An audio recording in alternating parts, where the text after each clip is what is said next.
Jadi banyak sekali keutamaan-keutamaan yang luar biasa dari ayat kursi itu sendiri. Ya.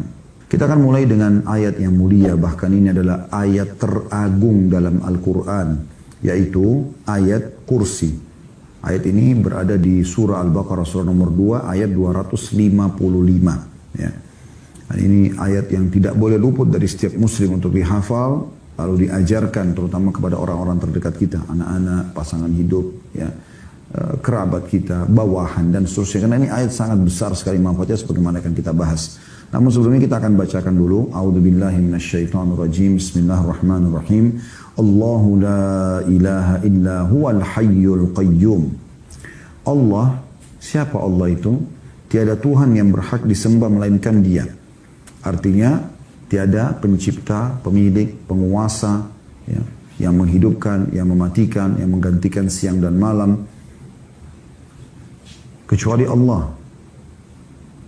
Dan Dia berhak disembah, artinya ditunduki, dipatuhi.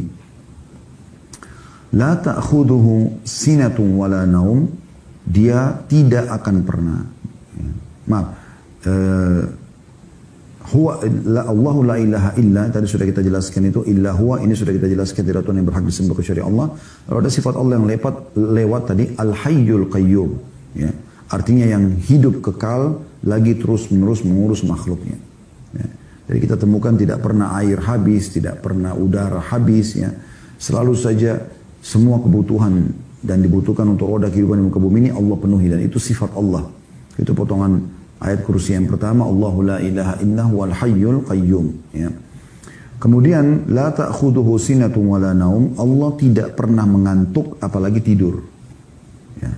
Allah tidak pernah mengantuk apalagi tidur. Jadi mengantukkan itu berarti orang sudah tidak bisa beraktivitas maksimal karena dia ngantuk. Apalagi kalau tidur. Sampai ada hadis Nabi SAW, rufi al-qalamu an thalath.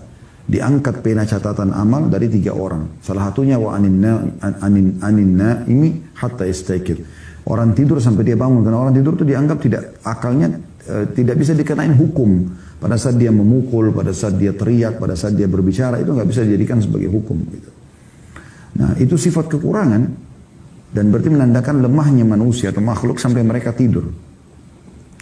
Tapi Allah punya sifat kausalitas, sifat kesempurnaan. Allah itu tidak mengantuk apalagi tidur. Dan sudah pernah kita sampaikan riwayat, saya ingatkan kembali. Bagaimana Nabi Musa alaihissalam dalam salah satu athar disebutkan pernah bertanya, ya Allah, apakah engkau mengantuk? Apakah engkau mengantuk? Ya, maka Jibril alaihissalam diutus oleh Allah SWT untuk menyampaikan kepada Musa, ya, bahwasanya Tuhanmu mengirim salam kepadamu hai Musa, dan Tuhanmu Allah memerintahkan engkau agar memegang sebuah wadah. Sebuah wadah, jangan engkau pindahkan sampai engkau diperintahkan. Sampai engkau diperintahkan. Maka Musa pun alaihissalam memegang dari waktu diperintahkan sampai menjelang malam. Dan dia pun akhirnya mengantuk. Musa alaihissalam begitu ngantuk, tertidur, dia jatuh wadah tersebut, bejana tersebut, dan tumpahlah air itu. Maka pada saat itu pun Allah berfirman kepada Musa, hai Musa, ketahuilah kalau aku mengantuk apalagi tidur, maka alam semesta ini seperti air yang ada di bejanamu.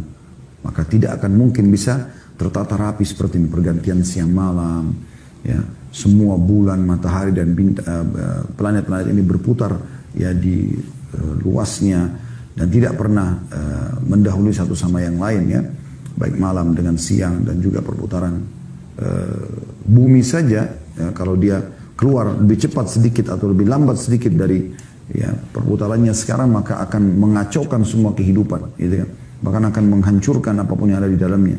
Tapi kuasa Allah Subhanahu Wa Taala mengatur semua itu, ya.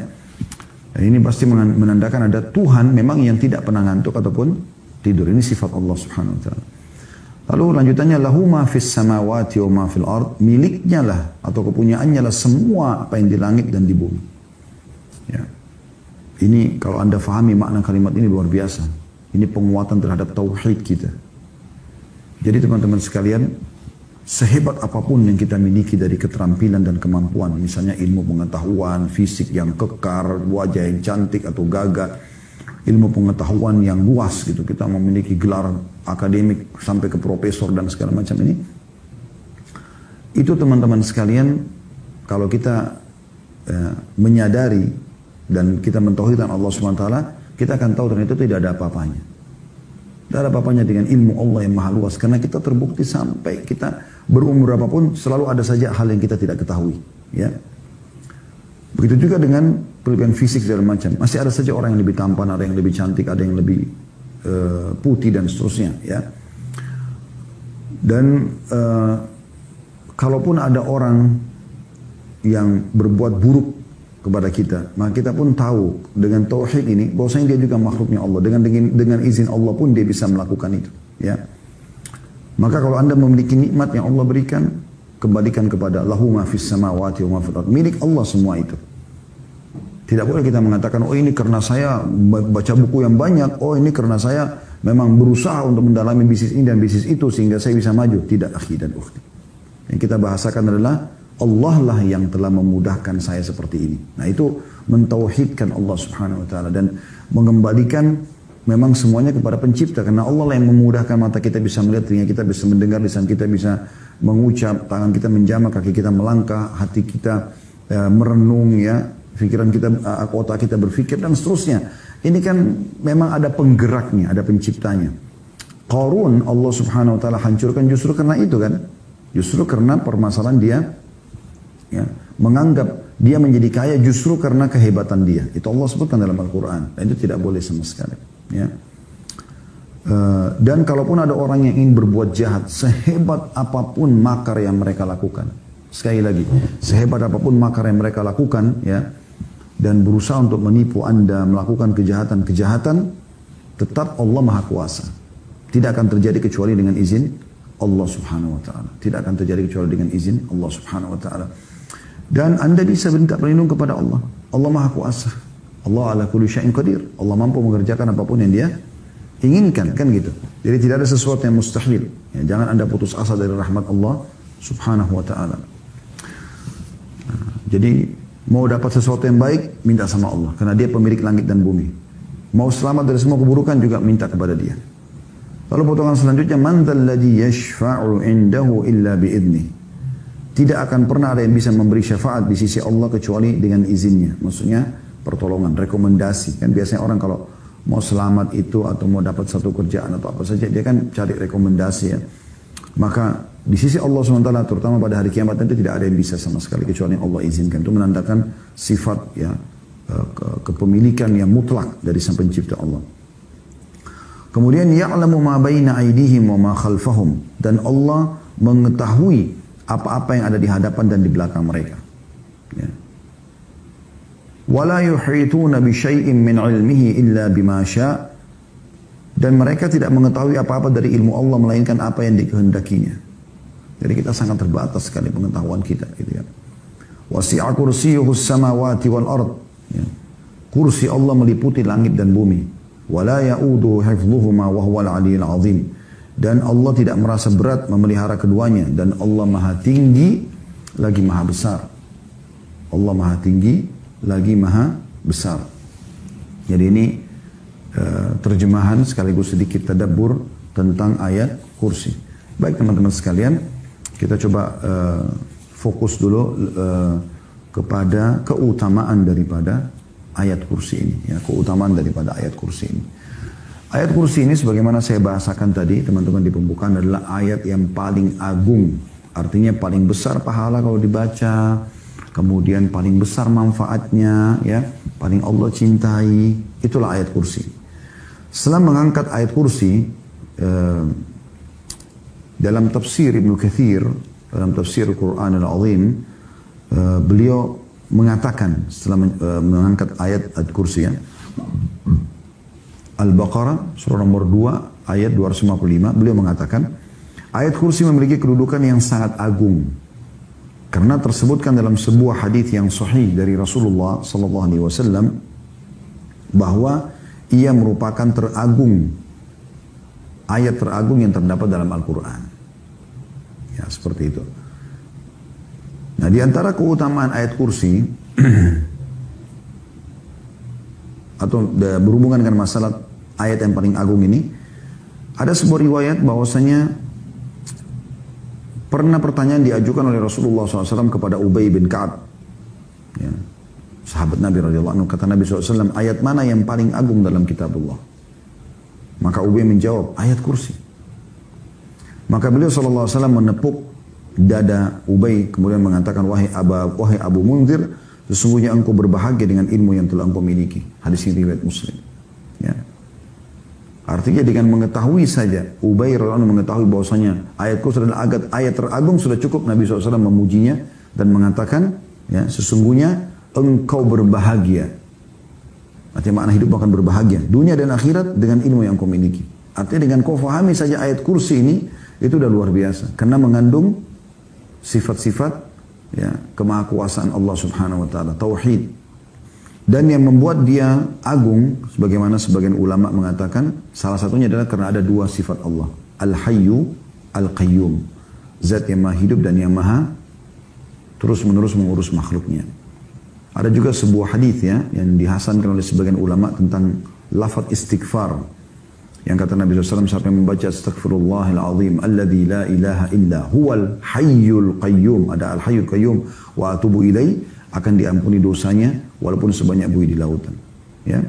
Ini karena ada sifat al-hayyu al-qayyum. Nah ini kurang lebih keutamaan, ya, dari ayat kursi, yaitu ayat yang paling agung. Selanjutnya teman-teman, itu kalau yang pertama. Yang kedua, dia adalah melebihi langit dan bumi. Ya, maksudnya kadarnya. Kalau anda lihat bumi, langit dan bumi ini besar sekali dan segala macam fasilitas. Ayat kursi satu ini sudah cukup untuk menyaingi semua itu. Sesuai dengan hadis Nabi SAW. Hadis ini riwayat Tirmidzi, ya. Kata beliau, tidaklah Allah menciptakan langit dan bumi melebihi agungnya ayat kursi. Tidaklah Allah menciptakan langit dan bumi melebihi agungnya ayat kursi. Karena dalam ayat kursi terdapat, ya, atau ayat tersebut mencakup nama dan sifat Allah. Sufyan ats-Tsauri berkata menanggapi hadis ini, sebab ayat kursi merupakan salah satu kalamullah, sedangkan kalamullah itu lebih agung daripada ciptaan Allah yang berupa langit dan bumi. Ini salah satu makna yang bisa difahami kenapa dikatakan ayat kursi lebih agung daripada langit dan bumi. Tapi bisa saja yang dimaksud dalam hadis ini adalah ayat kursi kalau dibaca sekali saja, itu sudah punya keutamaan yang sangat besar. Lebih baik daripada orang memiliki langit dan bumi. Karena kan kita temukan sering kalau ada hadis Nabi SAW begitu, ya. Lebih baik daripada dunia dan seluruh isinya. Contoh misalnya salat sunnah 2 rakaat sebelum subuh, ya. Maksudnya antara azan dan iqamah subuh, sunnatul fajr. Kata Nabi SAW, rakaati fajr khairum minad dunya wa ma fiha. 2 rakaat salat subuh, ya, sebelum subuh itu lebih baik daripada dunia dan seluruh isinya. Kan itu luar biasa gitu, ya.